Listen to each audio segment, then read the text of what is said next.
A 19-year-old Israeli, born in the United States. He's the main suspect in making over 1,000 threat calls to Jewish centers all around the world, also threatening airplanes that had to land, and so on. Dr. Laitman, maybe anti-Semitism doesn't really exist. Maybe it's anti-Semitism is an inner feeling in all of humanity, in each and every person, that Jews are something special, that it's not a regular person, that their origin, their source is different from other people.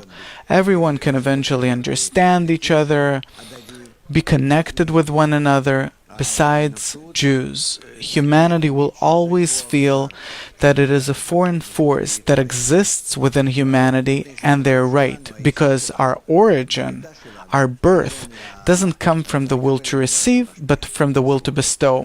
What do you mean? If you want to understand more, you should study the wisdom of Kabbalah that explains all of this. But anti-Semitism will never stop until either Jews will disappear from the world, but they can't disappear, because on the contrary, they have to change the world and bring the entire world to their root, the root of bestowal instead of the root of reception. And therefore the world has no choice but to collide with Judaism, with the Jews, in order to eventually get the method of correction from them and change. You know, there's this new research that says that quarter of the Germans are outright anti-Semites, 99.99%. Each and every person, because he's an egoist, because his nature is egoistic, he's anti-Semitic.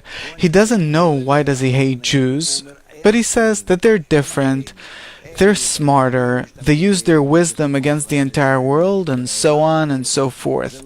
That's not the problem. The problem is, regardless of how much we'll give the world, we'll always be different. Not better, not worse, but different. Different how? At our essence doesn't come from the root of reception like the rest of humanity, but the root of bestowal. So maybe if we'll be like everyone, you can't change it. It's man's inner nature. And this is how it passes from one generation to the next. People say that anti-Semitism is a result of what Israel does in Gaza and so on. It has nothing to do with Israel or Jews or the Jewish people. We're different. Either the world will change or we will change. But we can't change, you see? We can't change. We also can't disappear. But the world has no choice. The entire world has no choice, all of humanity, but to change their nature from egoism to altruism. And only this way things will calm down. And it's not about anti-Semitism or Jews. It's an incentive. It's the reason for changing the world. So you're saying that it's an excuse or an incentive for the world to change? Of course, Jews exist in this world in order to change this world, to show the world how to change. In which direction? In the direction of a new society.